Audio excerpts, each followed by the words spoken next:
Hello everyone, welcome to the Rankers. And in this video, we are going to learn the rest of the articles of DPSP ranging from Article 41 to 51. Last video में हमने article 36 से 40 तक किया था, उसके बाद हमने कुछ PYQs किए थे और हमने बेसिक अंडरस्टैंडिंग ली थी कि DPSP कॉन्स्टिट्यूशन में क्यों है, इनका क्या रोल है, DPSP से गवर्नमेंट कैसे ऑब्लिगेट होती है, DPSPs और फंडामेंटल राइट्स में क्या फ़र्क है, क्या सिमिलैरिटीज़ हैं, ये सब चीज़ें हमने लास्ट क्लास में देख ली हैं। आप उसे यूट्यूब पे देख सकते हैं और साथ में हमने कुछ एक PYQs भी किए थे। आज हम इस क्लास में आर्टिकल 41 से लेकर के आर्टिकल 51 तक पूरी DPSPs कवर कर देंगे और एक कॉन्स्टिट्यूशनल डिबेट जो DPSP वर्सेस फंडामेंटल राइट्स की है वो भी हम इसी वीडियो में कवर करेंगे और इससे हमारा पूरा टॉपिक कवर हो जाएगा। तो चलिए शुरू करते हैं। इससे पहले हम शुरू करें, मैं आपको पिछले कल जो हमने किया उसको एक बार तुरंत रिवाइज करा देता हूँ। So we read about article 36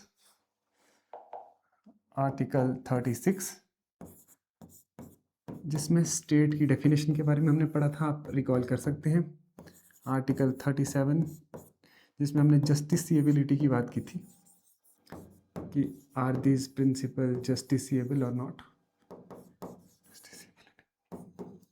and these are also fundamental in the governance of country. Fundamental in the governance, ये भी हमने इसी वीडियो में बात की थी, इसी आर्टिकल में बात की थी। देन आर्टिकल 38 को जब हमने पढ़ा था तो हमने देखा था कि it amplifies the lofty goals of preamble.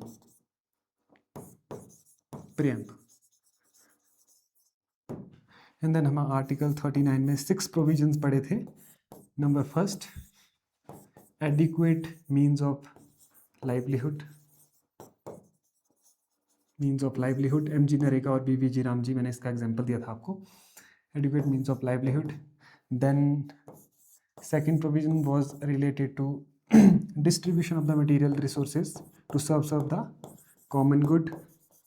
Material resources. And third, article 39 clause C was prevention of the concentration of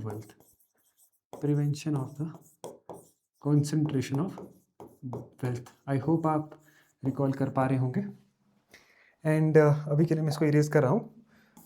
and then article 39 clause D was equal pay for equal work. 39 clause D was equal pay for equal work.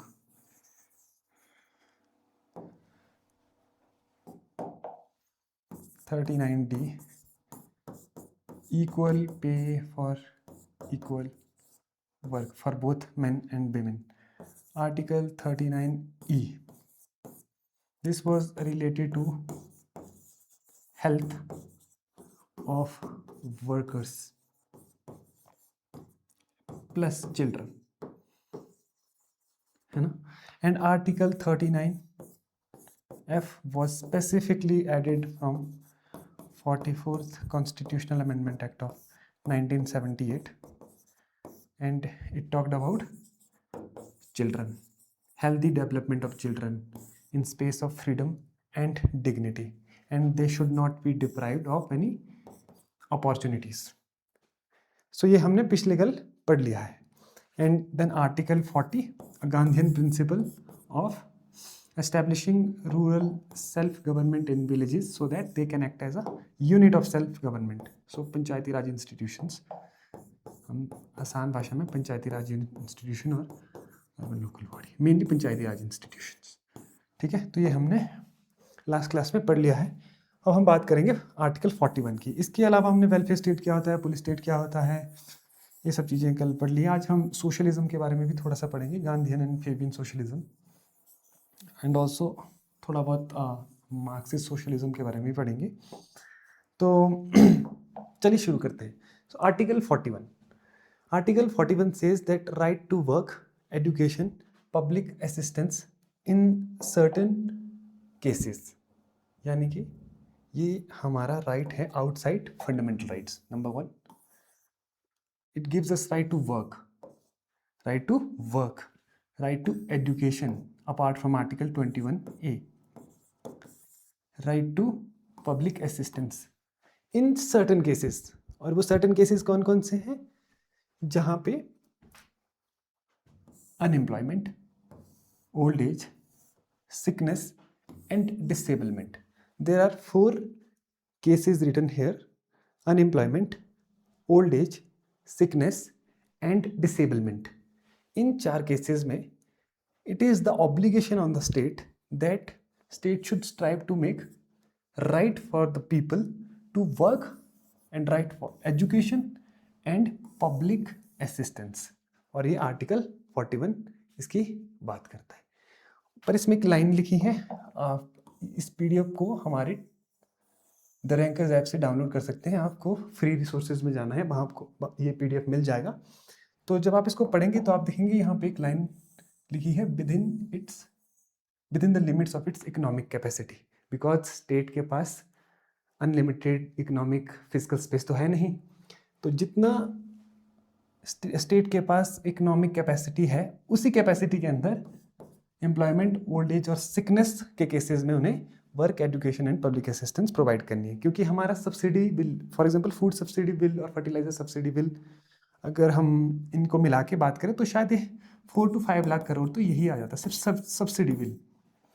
So it is not that 70+ crore people in India takes the help of public distribution system to have food grains under national food security act. तभी हमारा food subsidy bill बहुत ज़्यादा है। तो within the limits of economic capacity it is obligation on the state. तो इसके कुछ एक एग्जांपल्स यहाँ पे लिखे हैं। For example national food security act, Atal pension योजना, श्रम योगी मानधन, मातृवंदना योजना, जननी सुरक्षा योजना and maternity benefit. Maternity benefit, Janani Suraksha and Matrubandhana are the example of Article 42, because 42 says that states should strive to make just and human condition of work and maternity relief. Maternity relief कि सरकार को ऐसे कानून बनाने चाहिए जिससे number 1 human condition at work place अच्छी हो और मैटर्निटी रिलीफ भी मिले। इसीलिए मैटर्निटी बेनिफिट एक्ट ऑफ 1961 बनाया है, जननी सुरक्षा योजना बनाई गई है एंड मातृवंदना योजना। और इसके अलावा बहुत सारी स्कीम्स हैं, आप उन्हें पढ़ सकते हैं और आप उन्हें इस आर्टिकल के साथ कनेक्ट करने की कोशिश कीजिएगा। इससे क्या होगा, आपके क्रॉस लिंकेजेस काफ़ी अच्छे बन जाएंगे। So article 41 says about right to work, public assistance and education in certain categories, in certain cases of unemployment, old age, sickness and disablement, number 1. And Article 42 says that states should strive to make just and human condition of work and maternity relief। और इसके हमने examples भी पढ़ लिए हैं। तो आगे चलते हैं। Okay, article 43 of DPSPs। I hope आपको ये विजिबल होगा। Article 43 says about living wages. Number 1, living wages for workers. The state shall endeavour to secure by suitable legislation or economic organization or in any other way to all workers, workers can be agricultural, industrial or otherwise, a living wage, minimum wages act इसीलिए बनाया गया। And code on minimum wages, code on wages of 2019, code on wages कि इतने minimum wages तो आपको देने ही पड़ेंगे, irrespective आप किसी भी इंडस्ट्री में किसी भी वर्कर से काम करा रहे हो, और वो कोई भी कैटेगरी का वर्कर हो, चाहे एग्रीकल्चरल वर्कर हो, चाहे इंडस्ट्रियल वर्कर हो या कोई अदरवाइज वर्कर हो, आपको इतने मिनिमम वेजेस तो रखने ही पड़ेंगे कि वो लिविंग वेज कहलाया जाए। Okay, and ensure a decent standard of life and full enjoyment of leisure and social and cultural opportunities, and also state shall endeavor to promote cottage industries. Gandhian principle again, cottage industries, of an individual और cooperative basis in rural areas. तो हमने, अगर मैं इसे break down करूँ, number 1 we read about living wages कि minimum wages इतने होने चाहिए कि एक डिसेंट स्टैंडर्ड ऑफ लाइफ कोई भी वर्कर अचीव कर सके। Living wages, keywords are decent standard of life, decent standard of life. Number 3, they should enjoyment of leisure and socio-cultural opportunities. Leisure and socio-cultural opportunities. Third keyword of this provision, socio-cultural opportunities. And number 4, which is Gandhian principle, that promotion of the cottage industries. Promotion of cottage industries. क्योंकि गांधी जी ग्राम स्वराज की बात करते थे और उनका मानना था कि अगर कॉटेज इंडस्ट्रीज रूरल एरियाज में डेवलप होंगी तभी रूरल एरिया फाइनेंशियली एम्पावर होंगे।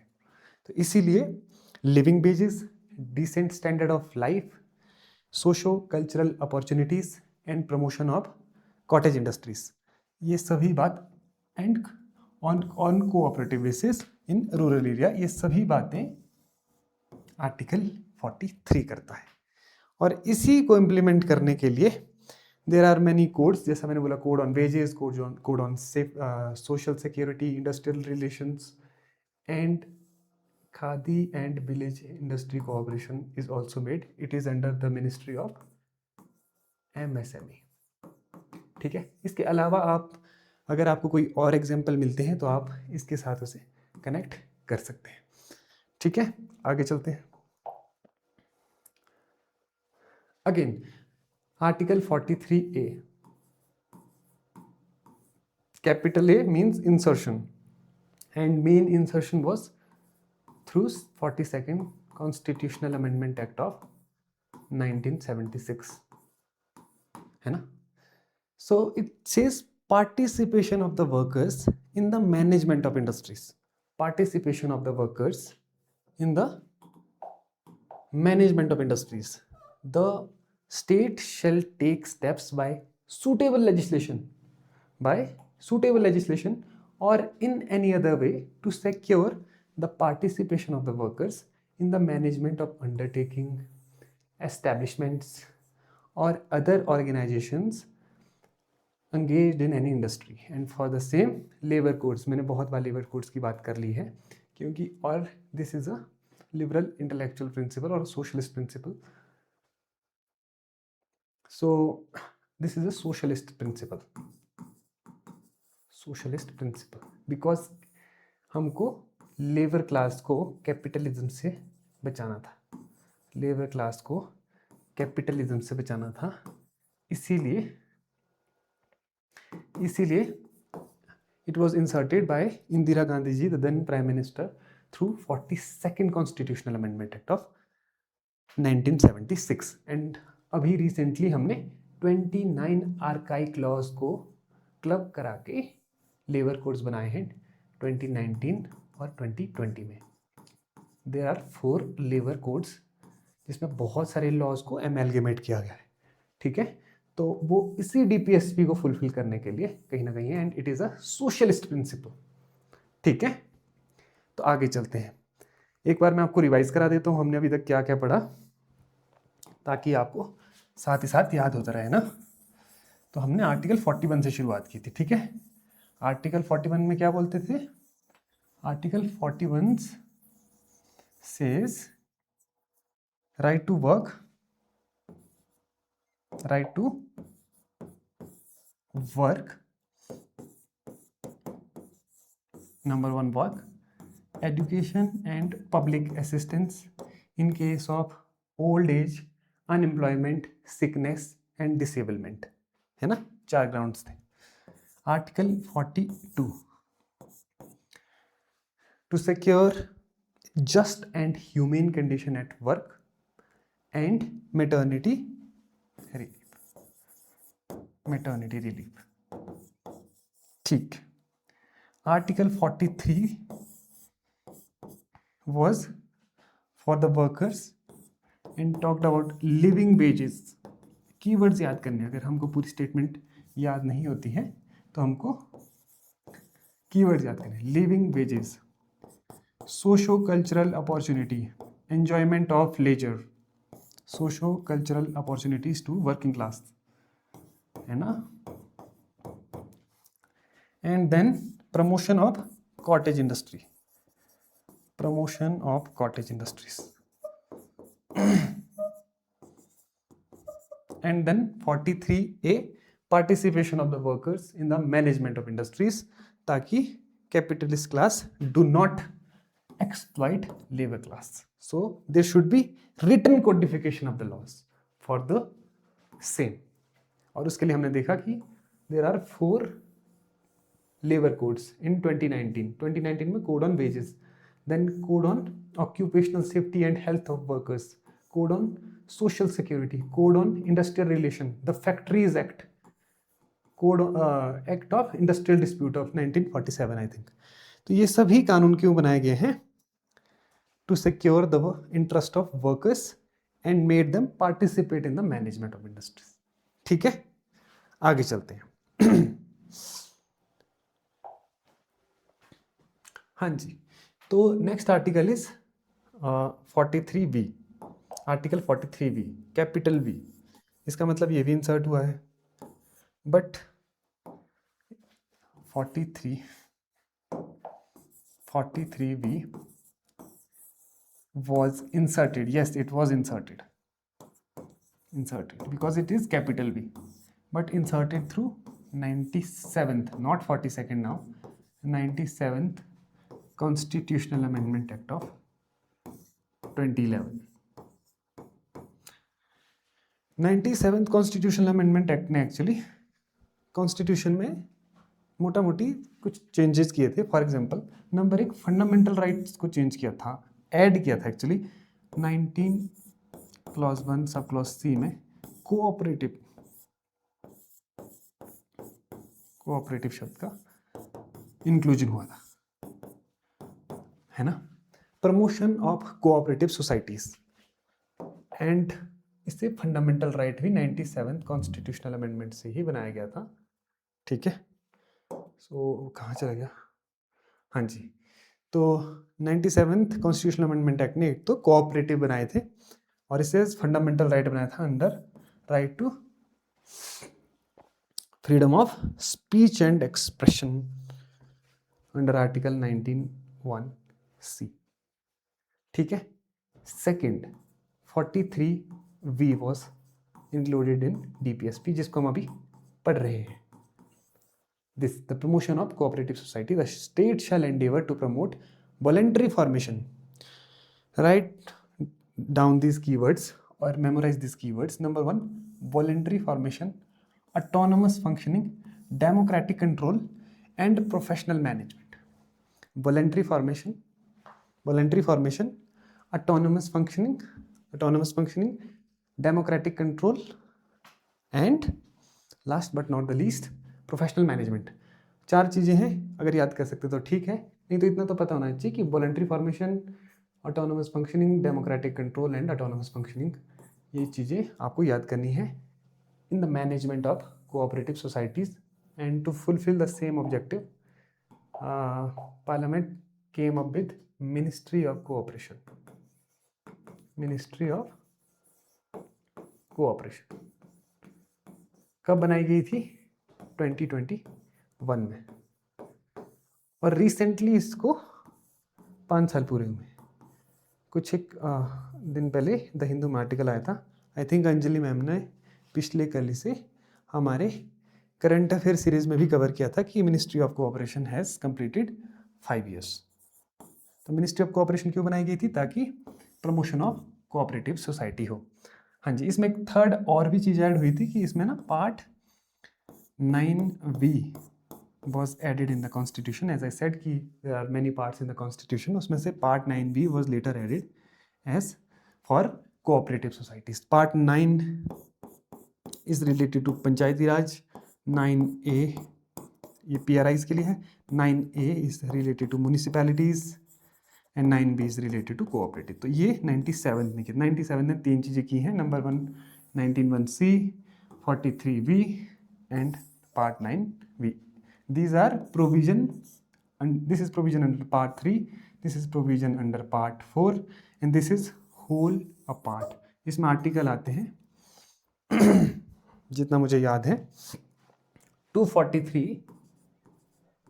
ZH से लेकर के 243 ZT तक, ठीक है। ये प्रोविजन इस पार्ट में है जो कि 97 कॉन्स्टिट्यूशनल अमेंडमेंट एक्ट ऑफ 2011 से इंसर्ट किया गया।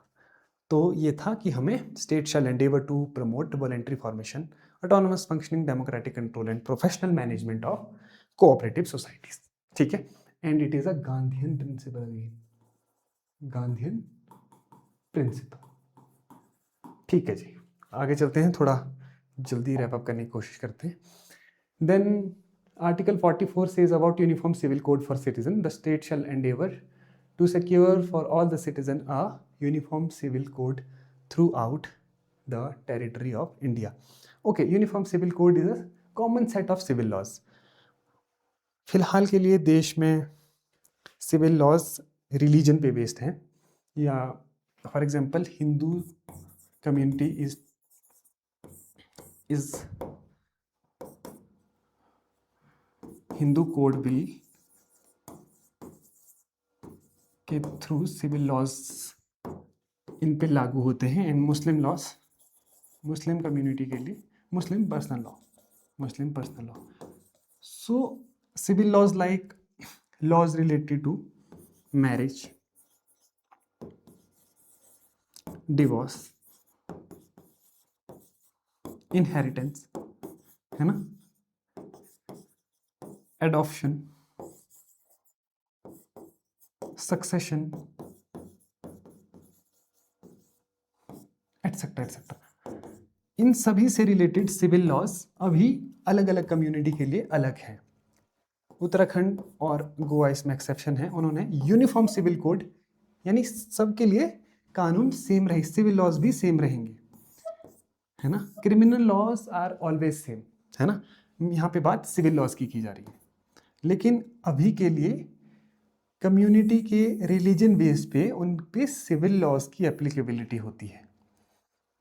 ऐसा क्यों है? क्योंकि इंडिया बहुत डाइवर्स कंट्री है और इंडिया एक सेक्युलर कंट्री है, इसीलिए किसी रिलीजन के पर्सनल फेथ को वैलिडेट करने के लिए फिलहाल सिविल लॉज अलग अलग है, differentiated civil laws.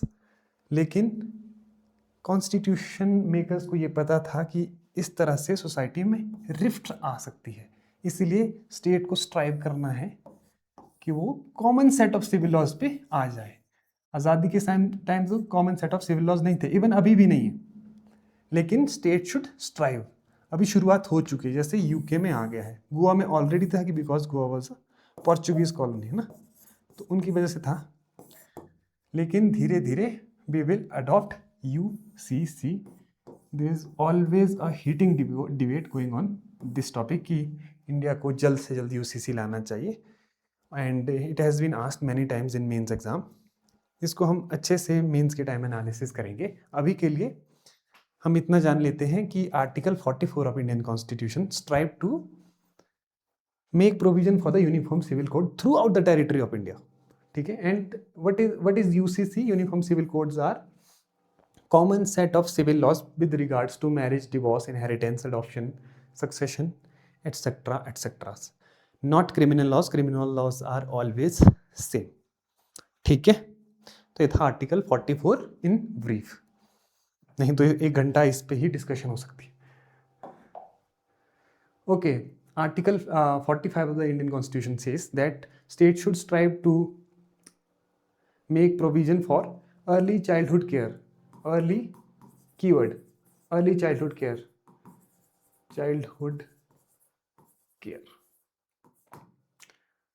and education of the children from age 0 to 6. Actually 86th constitutional amendment से इस आर्टिकल 45 को भी अमेंड किया गया था। 86th कॉन्स्टिट्यूशनल अमेंडमेंट ने 2-3 चेंजेस किए थे, जैसे 97 का हमने अभी पढ़ा, वैसे 86 का भी हम पढ़ेंगे कि 86 कॉन्स्टिट्यूशनल अमेंडमेंट ने एक तो आर्टिकल 45 को अमेंड किया, नंबर 1, जो मैं अभी आपको बताऊंगा, एक इंसर्ट किया fundamental right article 21A, number 2, and number 3 was one of the fundamental duty was added in article 51A. Part 4A article 51A of Indian constitution में फंडामेंटल ड्यूटीज हैं, ठीक है। इसमें एक ड्यूटी ऐड की गई कि it is the duty of parents और guardian to send their children from 6 to 14 to school. तो प्राइमरी एजुकेशन को सपोर्ट करने के लिए इस आर्टिकल को एज फंडामेंटल ड्यूटी बनाया गया 86 कॉन्स्टिट्यूशनल अमेंडमेंट एक्ट से। एंड राइट टू एजुकेशन को फंडामेंटल राइट बनाया गया अंडर आर्टिकल 21A। एंड इस प्रोविजन में पहले ये provision early childhood care and education for 0 to 6, ये 0 to 6 नहीं 6 to 14 होता था। अब क्योंकि 6 to 14 is the fundamental right under article 21A कि it is the right of an individual of age 6 to 14 to have access of the education under article 21A। तो यहाँ पे एज को घटा के 0 से 6 किया गया ताकि ये एज कॉम्प्रिहेंसिवली 1 to 14 या 0 to 14 हो जाए। तो there are 3 main amendments through 86 constitutional amendment act. Number 1 in changing the age in article 45। Article 45 says early childhood care and education for 0 to 6, और 0 to 6 1 से 6 से 14 से 0 to 6 कब किया गया 86 कॉन्स्टिट्यूशनल अमेंडमेंट से। एंड सेकंड 21A इंसर्ट किया गया जिसमें एज 6 to 14 की गई और इसे एक फंडामेंटल राइट बनाया गया। एंड थर्ड एक फंडामेंटल ड्यूटी ऐड की गई 51A के रूप में, ठीक है। It is 11th fundamental duty, 11th fundamental duty. I hope you are getting it. Keep revising, आपको सब आ जाएगा। और इसके एग्जाम्पल है anganwadi centres, ASHA workers, integrated child development services, ICDS and new education policy में भी इसके बारे में बातें की गई हैं। तो आपको क्या करना है, इसके बारे में जो कुछ और भी आपने अभी तक या पढ़ रखा है उसे रिकॉल करके यहाँ पे लिखने की कोशिश करना ताकि आपकी रिकॉलेबिलिटी अच्छी और आपकी कनेक्टिविटी और अच्छी हो जाए, ठीक है। तो हमने आर्टिकल 45 को भी पढ़ लिया है। Article 46 simple promotion of the education and economic interest of scheduled caste, scheduled tribe and other weaker section. Number 1 SC ST plus other weaker section के एजुकेशनल एंड इकोनॉमिक इंटरेस्ट, बस इतना ही याद रखना कि educational and economic interest of scheduled caste, scheduled tribe and other weaker communities, I'm sorry. And for the same, Parliament has enacted Prevention of Atrocities Act of 1989 and schemes like ये हिमाचल प्रदेश की scheme है अंबेडकर छात्रवृत्ति, मेधावी छात्रवृत्ति योजना, I'm sorry. तो Article 46 talks about 2 communities, SC, ST and other weaker section, and to promote their educational and economic interest. As simple as that. Let's move to the next one. Next article, duty of the state to raise the nutritional level. तो एक तो health याद रखना है आपको, 47 से आपको रखना है न्यूट्रिशनल लेवल को रेज करना है, और health number 1 and standard of living to improve public health. Standard of living को इम्प्रूव करना है, ठीक है।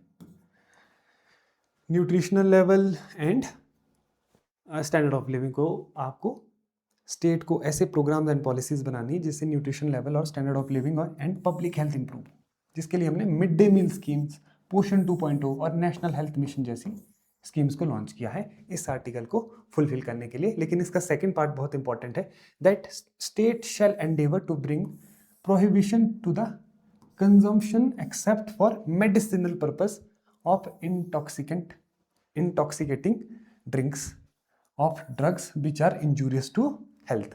This is Gandhian principle. Half part is Gandhian principle again. तो एक तो आपको न्यूट्रिशन लेवल रेज करना है, स्टैंडर्ड ऑफ लिविंग रेज करना है, पब्लिक हेल्थ को इम्प्रूव करना है, पब्लिक हेल्थ लिख लेता हूँ, पब्लिक हेल्थ को इम्प्रूव करना है, and then ban on intoxicating drinks. Bihar and Gujarat states are example of this. ठीक है. Then mid day meal scheme, Poshan 2.0 and national health mission जैसे प्रोग्राम्स जो गवर्नमेंट ने लॉन्च किए हैं वो इसके प्राइम एग्जाम्पल. चलो आगे चलते हैं. And it is a Gandhian principle है ना. Organisation of agriculture and animal husbandry, very important again, कि state shall endeavor to organize agriculture and animal husbandry on modern and scientific line. Number one is agriculture plus animal husbandry की promotion करनी है ना, on modern and scientific line. Number one, scientific lines. And second also, इसका second part, and take step for preservation and improvement of the breeds and prohibiting the slaughter of cows and calves and other milch and draught cattle.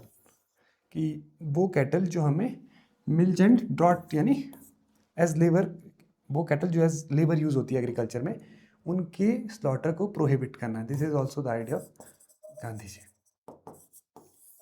ठीक है. तो promotion of animal husbandry number one on modern and scientific lines, and improvement of the cattle breeds and prevention of the slaughter of cows, milch and draught cattle.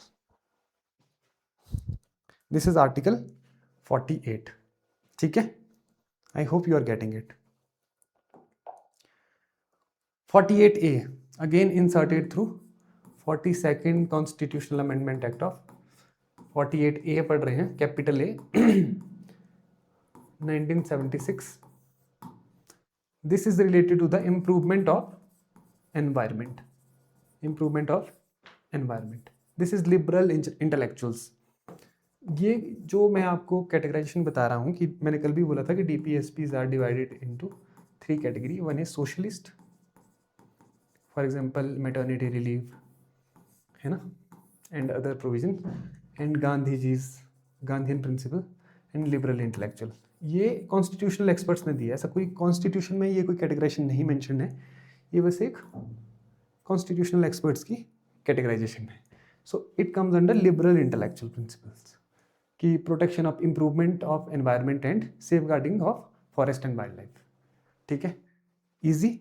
Wild life protection act, environmental protection act, CPCB statutory body made under water act of 1974 and extended its power in air act of 1981, then biodiversity act of 2001.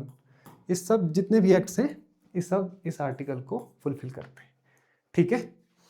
तो article 48 capital A which was inserted through 42nd constitutional amendment act says protection and improvement of environment and safeguarding forest and wild life. ठीक है. और उसके लिए अपने provision भी पढ़ लिए हैं, and it comes under the category of liberal intellectual principles. ठीक है. 49 again liberal intellectual principle again, कि protection of monuments and places and objects of national importance. तो इतना जो भी जैसे ताजमहल है, ताजमहल, लाल किला है ना, ये जितने भी नेशनल इंपॉर्टेंस के मॉन्यूमेंट्स हैं या प्लेसेस हैं, उन्हें प्रोटेक्ट करना स्टेट का एक ऑब्लिगेशन है. और इसमें आप एक चीज़ बताता हूँ, जब भी आप कॉन्स्टिट्यूशन को पढ़ेंगे, these are direct snapshot of the constitution of India है ना, डायरेक्ट कॉन्स्टिट्यूशन के बेयर एक्ट से उठाए गए स्नैपशॉट्स हैं.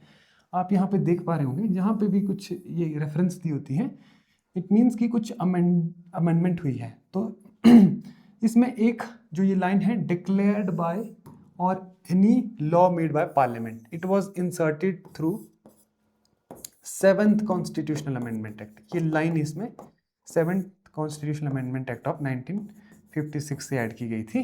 बस इतना ही है कि इसको आर्टिकल को थोड़ा सा इसमें एक लाइन ऐड की गई थी कि वो मॉन्यूमेंट्स और प्लेसेस जो नेशनल इंपॉर्टेंस के हैं एंड डिक्लेयर्ड बाय और under any law made by parliament should be protected by state, and for the same Ancient Monuments and Archaeological Sites and Remains Act of 1958 has been made.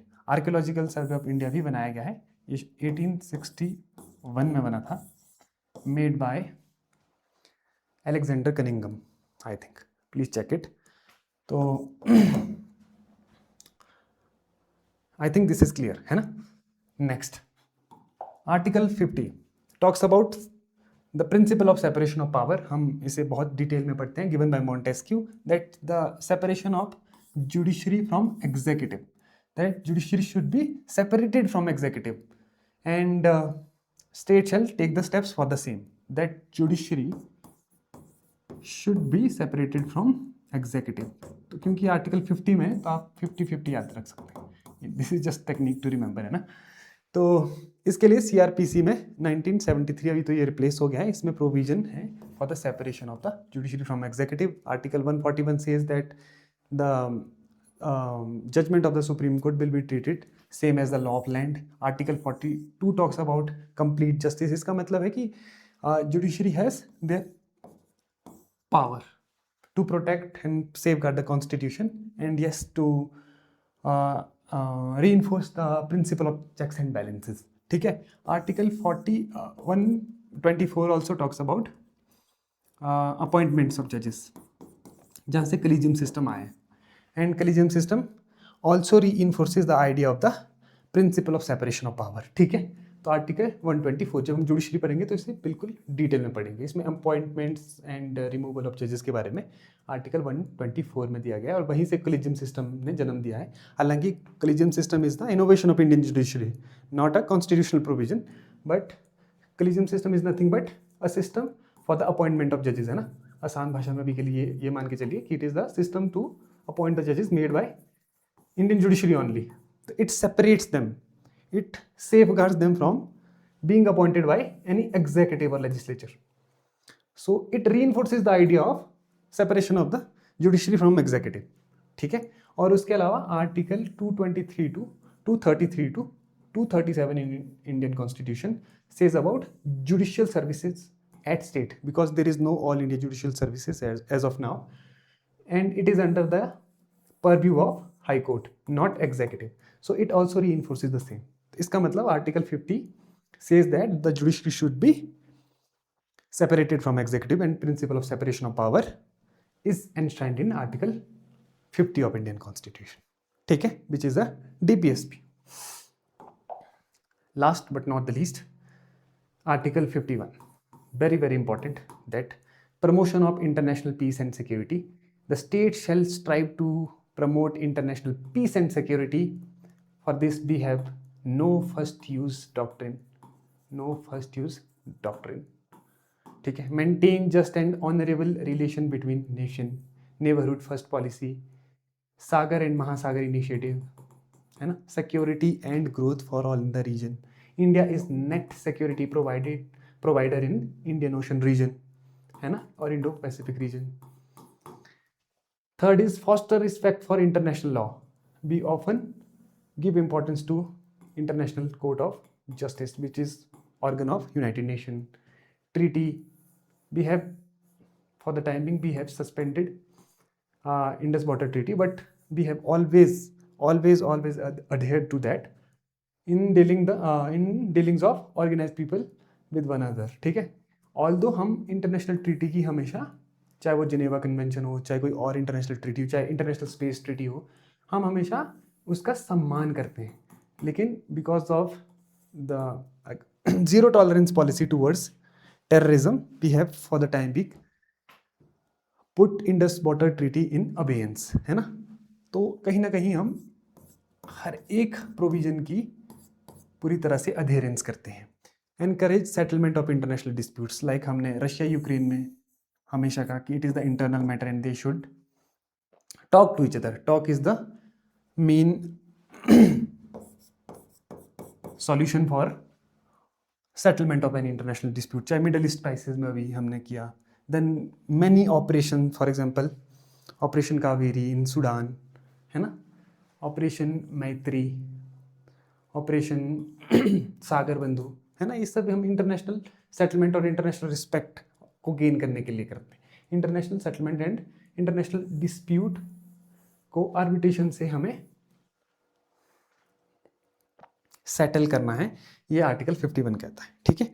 So it was mainly about DPSP, Panchsheel, tribal Panchsheel, and no not tribal Panchsheel, this Panchsheel is with China, that we will be mutually non-aggressive, we will respect each other's sovereignty, we will not interfere in each other's matter, okay, we will respect each other's territorial integrity and sovereignty। ये सब Panchsheel with China के साथ नेहरू जी ने sign की थी, तो ये कहीं ना कहीं रीइंफोर्स करती है इन्हीं आइडियाज को, ठीक है।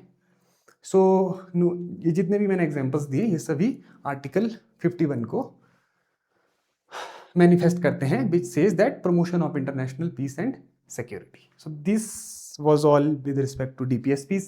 Now we will see the constitutional debate. ये कुछ एक प्रिंसिपल्स है, मैंने आपको साथ ही साथ बता दिए थे कि सोशलिस्ट प्रिंसिपल में 38, 39, 39A। अब ये क्या क्या है ये आप एक्टिव रिकॉल कीजिएगा। फॉर एग्जांपल 42 मैटर्निटी बेनिफिट, ऐसे याद आना चाहिए। 46 promotion of the educational and economic interest of SCs and STs, ऐसे याद आना चाहिए। Monuments, related to monuments, uniform civil code, Panchayati Raj institution, cooperative societies, free legal aid. 47, what is 47? I get it to you, आप comments में इसका answer कीजिएगा। And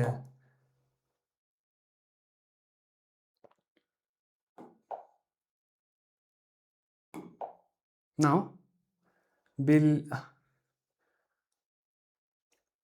this is the debate regarding socialism, Fabian socialism, Marxist socialism and Gandhian socialism। इसे हम कभी और cover करेंगे जब हम प्रियम्बल पढ़ेंगे, ठीक है। अभी के लिए लेक्चर बहुत लंबा हो रहा है। अभी के लिए बस इतना क्रक्स बता दूं कि Fabian socialism says that socialism will ultimately come through gradual reforms and Marxist says that socialism will come through revolution only, that workers of the world unite, you have nothing to lose but your chains। And Gandhian principle says that socialism will come through morality, non-violence, through trusteeship model, है ना। तो ये idea है, ये basic idea, and ultimately it will achieve welfare state. यहाँ पे Fabian socialism also is in sync with Gandhian socialism, but Marxist socialism is somehow a bit revolutionary, extremist approach, a bit communist ideas are here, ठीक है। तो ultimately Marxist and Gandhian principle aim to achieve the stateless society at the end, but means are different, है ना, means are different। तो final goal of stateless society is the ultimate agreement between Gandhism and Marxism, but means are different। ये UPSC 2020 में पूछा गया सवाल है। Now we'll wrap it up। एक बार मैं आपको बता दूं कि गांधीयन और मार्क्सिज्म में क्या फर्क है, कि रेवोल्यूशन के थ्रू स्टेटलेस सोसाइटी अचीव करनी है। Why we are reading this? Because of socialist principle ना।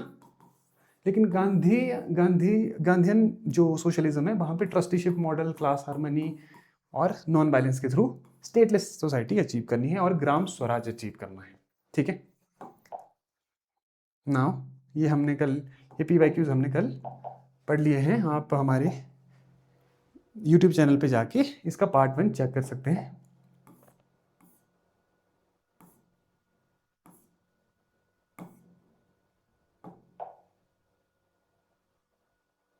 Now conflict with fundamental rights, DPSP versus fundamental right, DPSP versus fundamental right, this is the debate।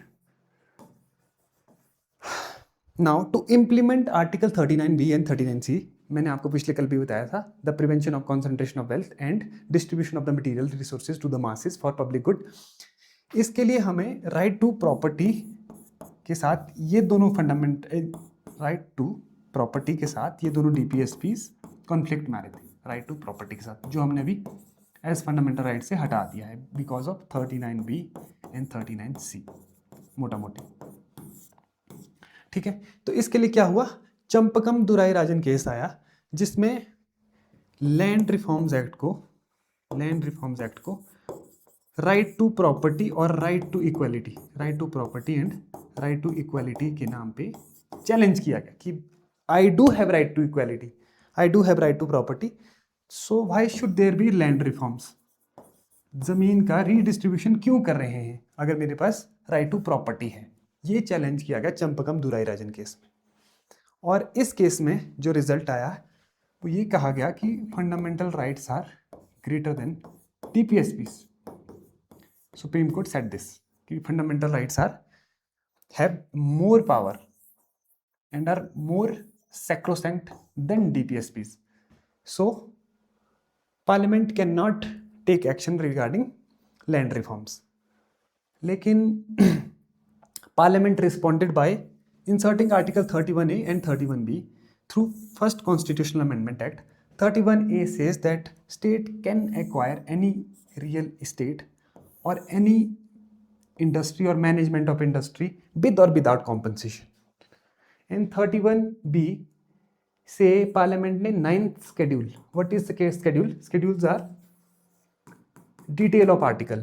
जब constitution and होता है तो उसके बाद schedule शुरू हो जाते हैं. तो आर्टिकल की जो भी एक्सप्लेनेशन है, आर्टिकल में ब्रीफ में चीज़ें लिखी होती है, मैंने आर्टिकल क्या होता था आपको बताया था, लेकिन जो उसकी डिटेल्ड एक्सप्लेनेशन है वो किसी भी स्केड्यूल में मेंशन होती है.